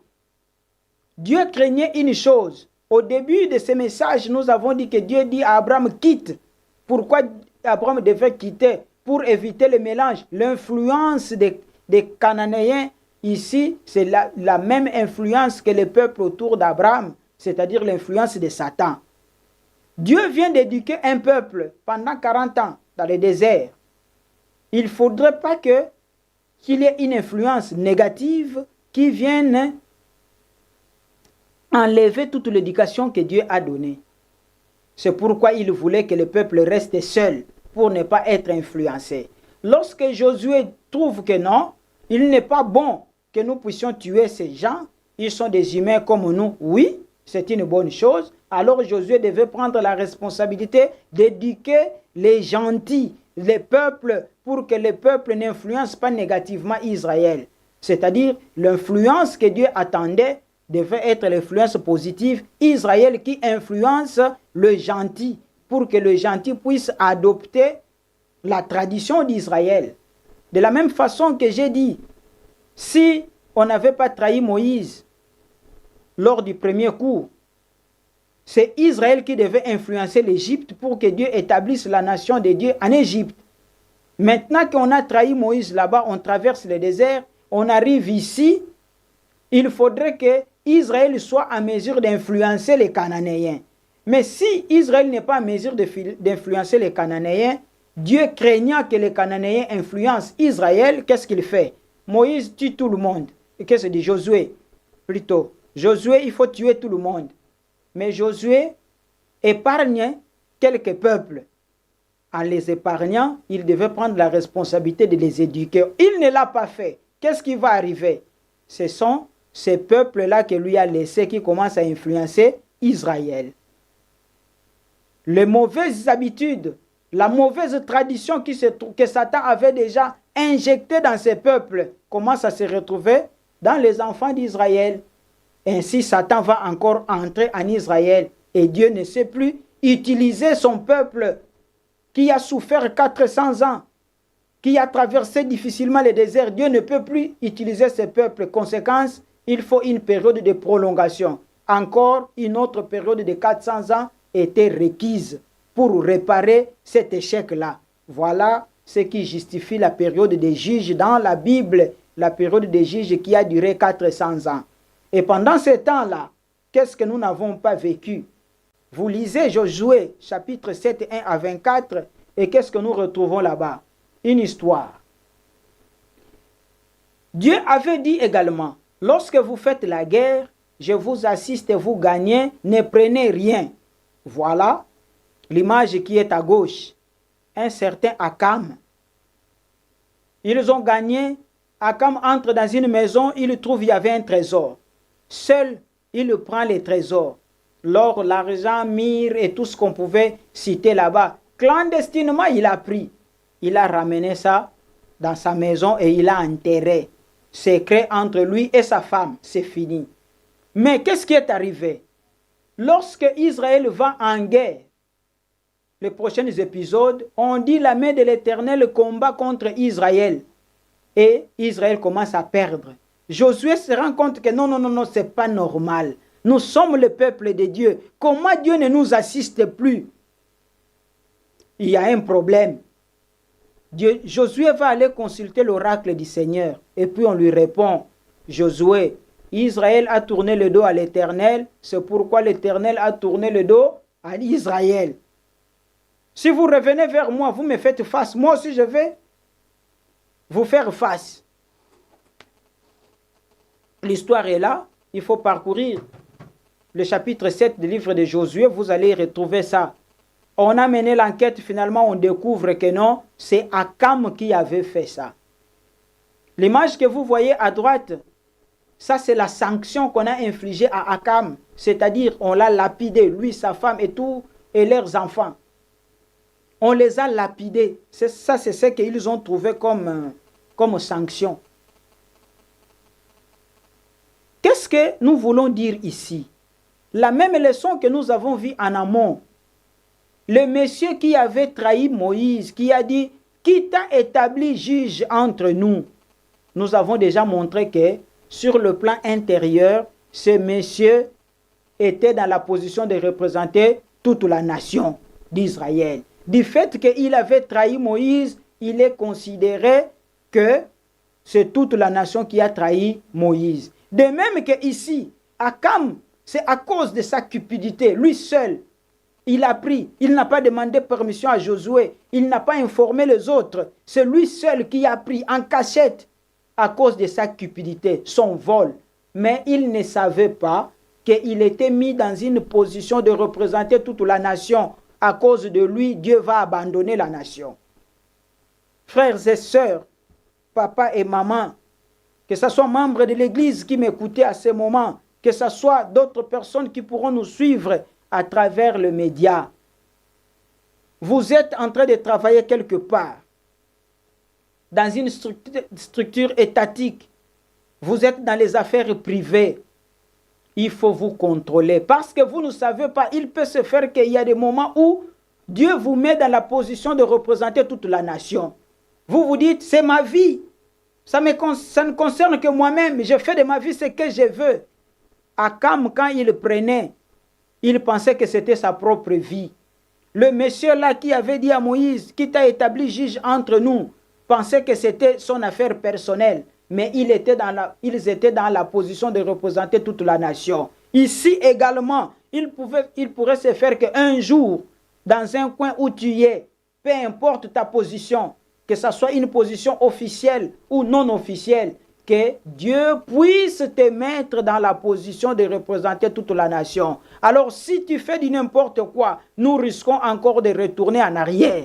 C'est pourquoi nous avons choisi aujourd'hui ce sujet, la traversée du désert, pour relever toutes ces leçons qui se trouvent dedans cachées, que chacun comprenne. Ici, nous parlons du but de l'ensemble et du but individuel. Nous ne pouvons pas continuer avec certaines choses qui ont fait que la nation puisse connaître du retard. Nous sommes au moment où nous devons prendre de la vitesse, de l'ampleur. Nous devons aller de l'avant. C'est pourquoi nous sommes en train de tirer, de sonner l'alarme, tirer sur la sonnette d'alarme pour que chacun puisse se réveiller. Lorsque Dieu choisit une nation, il y a des leçons qu'il faut tirer dedans. Il y a des choses qu'on n'est plus permis de faire parce qu'on est la nation de Dieu. Si nous voulons être la nation de Dieu, nous devons tirer alors des leçons. Rien n'est caché devant l'Éternel qui ne soit révélé. On ne se moque pas de Dieu non plus, dit la Bible dans Galates chapitre 6, verset 7. On ne se moque pas de Dieu. Tout ce que l'homme a sémé, il le moissonnera. Tout ce que l'homme aura sémé, il le moissonnera. Akam ne s'attendait pas à une sanction comme celle-là. Lorsque le Christ Jésus dit, tout arbre qui ne porte pas de fruits sera déraciné, arraché et jeté au feu. Alors que l'arbre, c'est le symbole biblique de l'homme. Dans la Bible, parfois, pour parler de l'homme, on parle de l'arbre. L'arbre, c'est un symbole. Quand on dit que l'arbre qui ne produit pas, un mauvais arbre, on doit arracher. Lorsqu'on tue Akam, on tue sa femme, on tue ses enfants, mais ça c'est un arbre qu'on a déraciné. Ça signifie que ça s'arrête là-bas. Le fruit ne peut plus donner des semences pour que cet arbre-là puisse continuer. Cette famille s'arrête là-bas. Vous risquez, à cause de votre cupidité, vous êtes dans un coin, vous vous comportez mal, et à cause de vous, toute la nation est sanctionnée. Certainement, les ancêtres de cette nation pourront agir. Certainement, la loi de l'Éternel pourra agir. Et que, d'une manière ou d'une autre, vous devenez cet arbre qu'on doit arracher. D'une manière ou d'une autre. Je ne suis pas prophète des malheurs ici. Je ne veux pas prophétiser les malheurs pour qui que ce soit. Mais je suis en train de dire que nous devons faire attention. Le moment est venu où Dieu a tourné encore son regard sur notre nation. Ceux qui sont spirituellement ouverts, ceux qui sont illuminés peuvent comprendre ce que je suis en train de dire. Parce que le moment est arrivé. Alors, il faut faire très attention.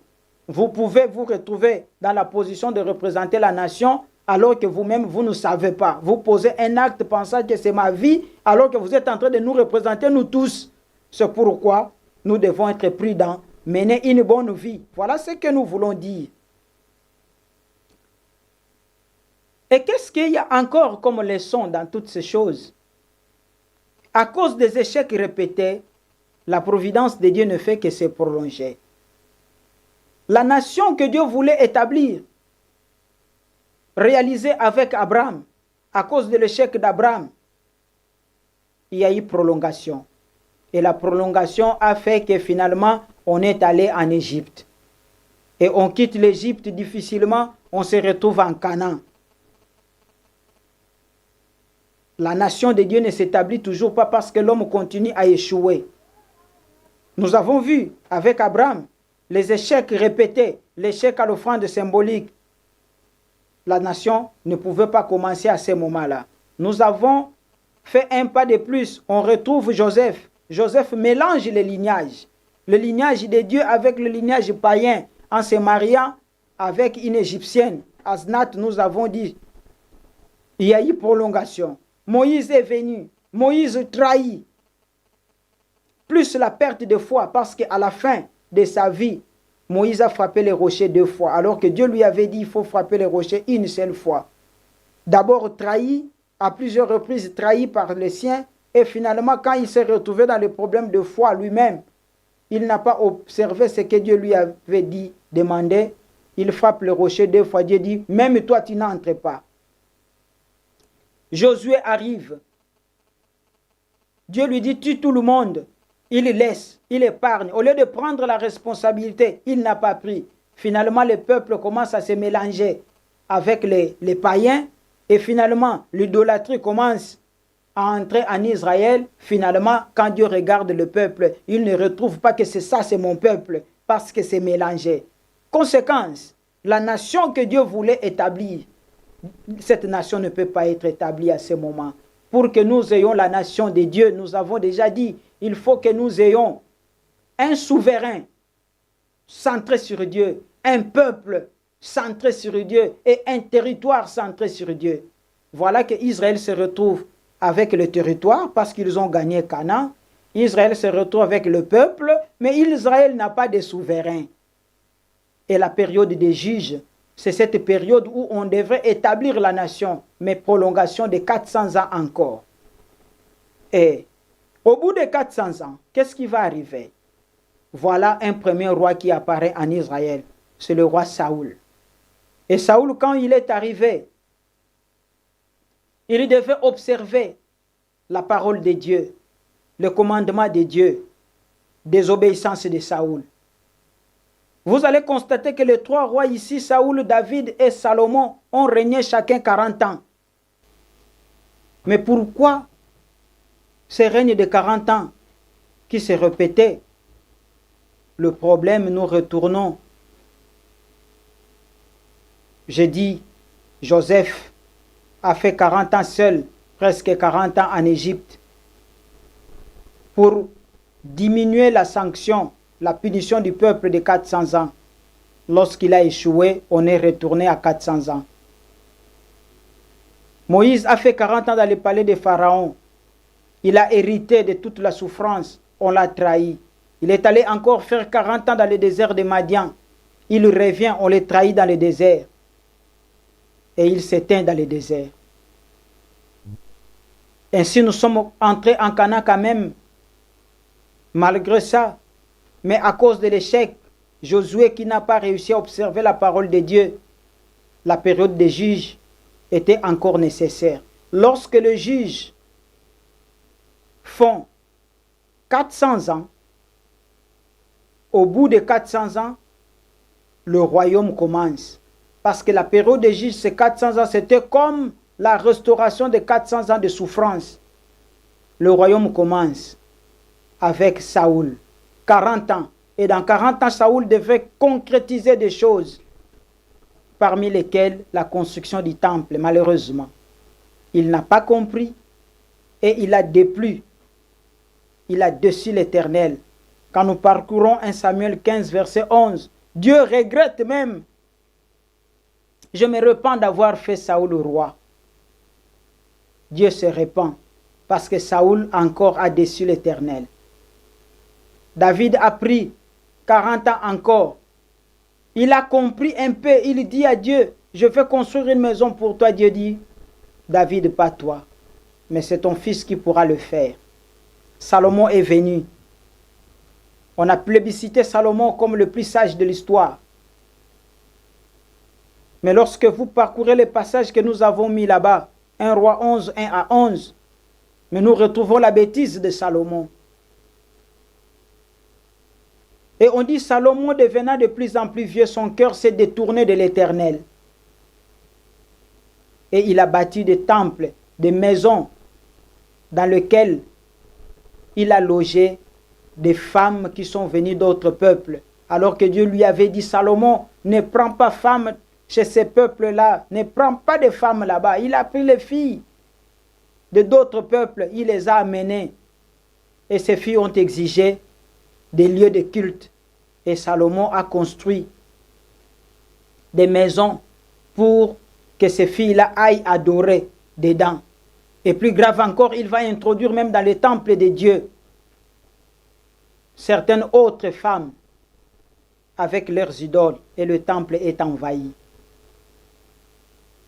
Conséquence, la nation qui venait d'être établie, envahie par Satan. Alors vous comprendrez pourquoi après Salomon, ces royaumes-là finalement étaient divisés. Et dans la division après, Nabucodonosor est venu détruire et les temples et tout le monde, il les a amenés à Babylone. Nous n'allons pas entrer dans les détails de cette histoire-là. Nous allons conclure notre message en disant ceci. Pour avoir une nation, nous avons 3 caractères ou bien 3 critères. Nous l'avons répété à plusieurs reprises. Le souverain, le peuple et le territoire qui doivent être totalement centrés sur Dieu. Une question que nous posons. Après avoir étudié la traversée du désert, je sais que la traversée du désert, je peux revenir ici pour enseigner ça sous un autre angle parce que c'est tellement vaste.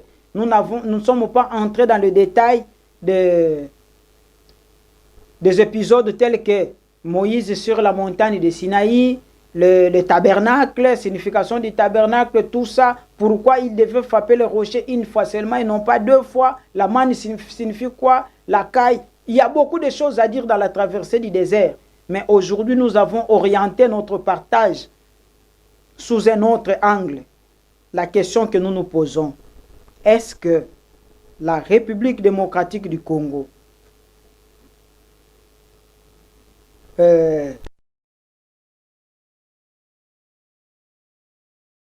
une faute d'orthographe là-bas.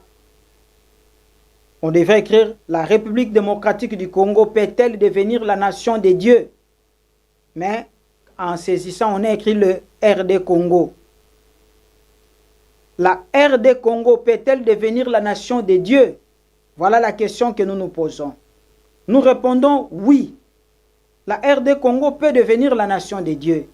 Si et seulement si elle réussit à traverser victorieusement le désert et sans créer les conditions qui poussent à la prolongation. La RDC peut devenir la nation de Dieu. Oui, c'est possible. Alors, pour que la RDC devienne la nation de Dieu, nous donnons un enseignement ici. Nous parlons du but individuel et du but de l'ensemble. Le but individuel n'est pas séparé du but de l'ensemble et le but de l'ensemble ne peut pas continuer d'exister sans garantir le but individuel. Comprenons ces choses.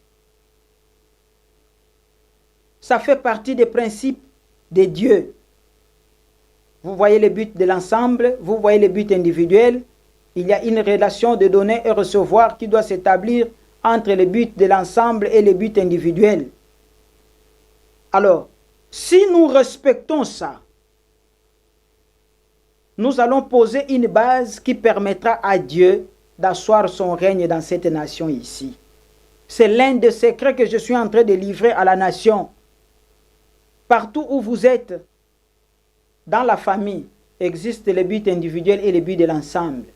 Dans la société, même à l'église, existe le but individuel et le but de l'ensemble. Au niveau de la nation, existe le but individuel et le but de l'ensemble. Si nous comprenons ces principes, c'est l'un des principes qui amène une nation à devenir la nation de Dieu.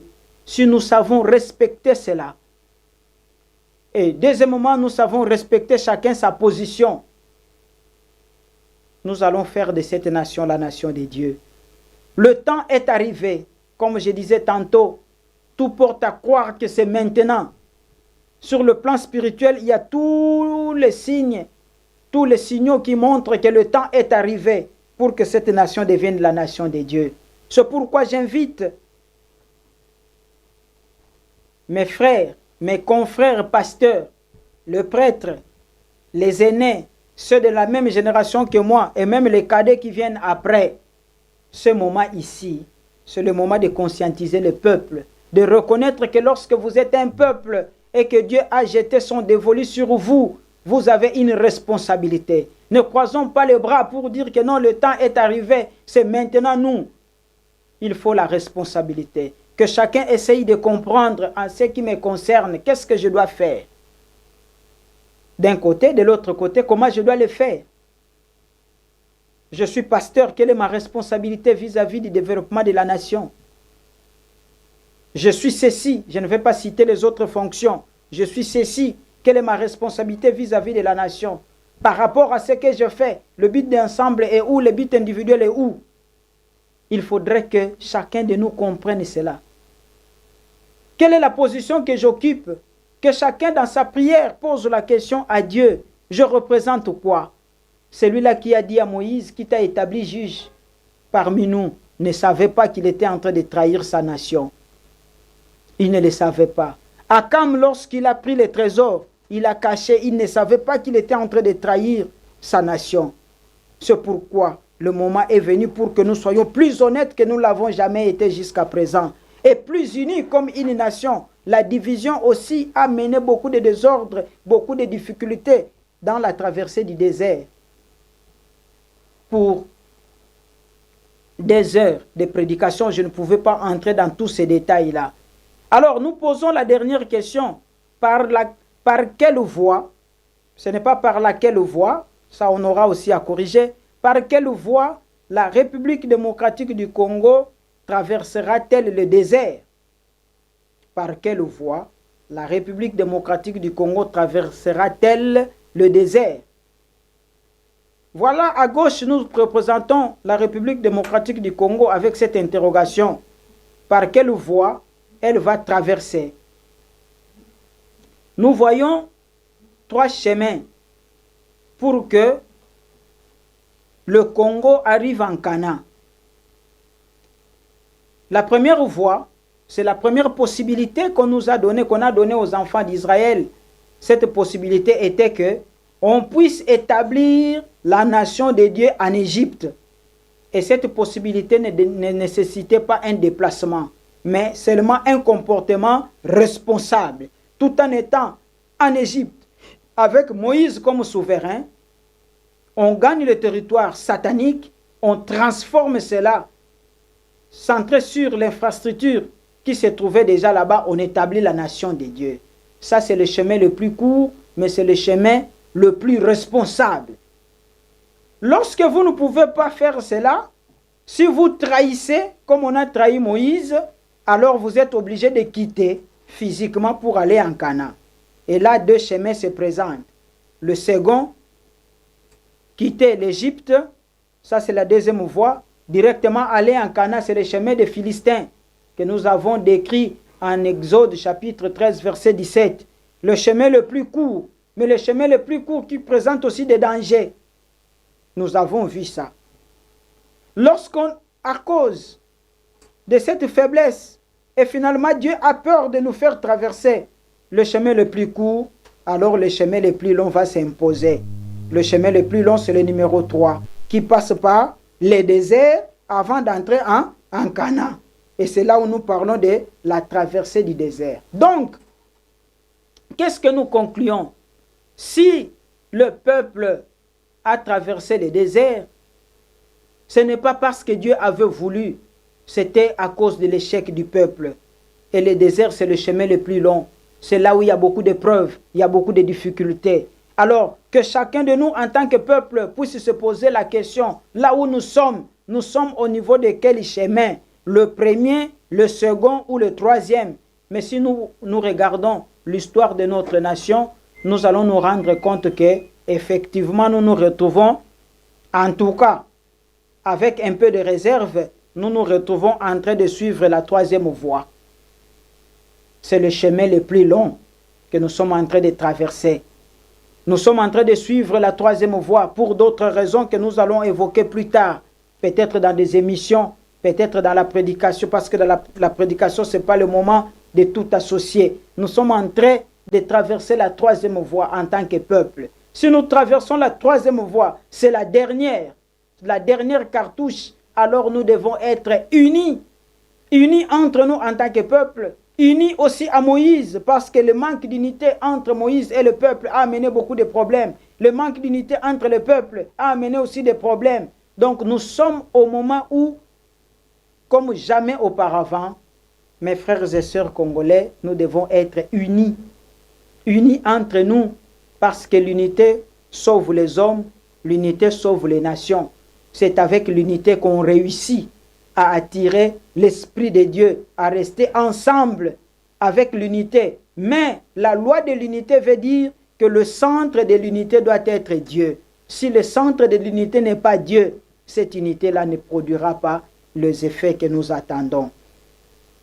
Voilà la traversée du désert telle qu'elle est abordée. C'est pourquoi, en terminant, nous rappelons ce passage de la Bible qui est connu presque de tous les chrétiens. Galates chapitre 6, verset 7. Ne vous y trompez pas, on ne se moque pas de Dieu. Ce qu'un homme aura sémé, il le moissonnera aussi. Le temps est venu pour que nous puissions s'aimer la bonne graine. Le temps est venu pour que nous puissions espérer que la bonne semence, une fois sur une bonne terre ou dans une bonne terre, va germer et donner les bons fruits. Ce moment-là est venu. Le feu de l'esprit est déjà allumé dans cette nation. Tout ce qui nous reste, c'est de nous conformer pour que nous puissions bénéficier de cela.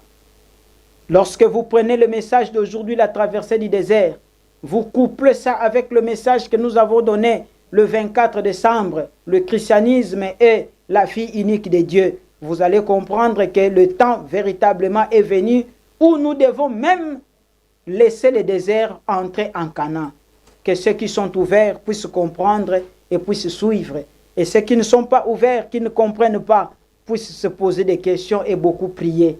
Et certainement Dieu va révéler, comme il a révélé à nombreux qui nous avaient suivis et qui sont venus et qui ont même témoigné de ce qu'ils ont réalisé lorsqu'ils ont prié après avoir suivi le message que nous avons adressé à la nation en date du 24 décembre de l'année que nous venons de clôturer.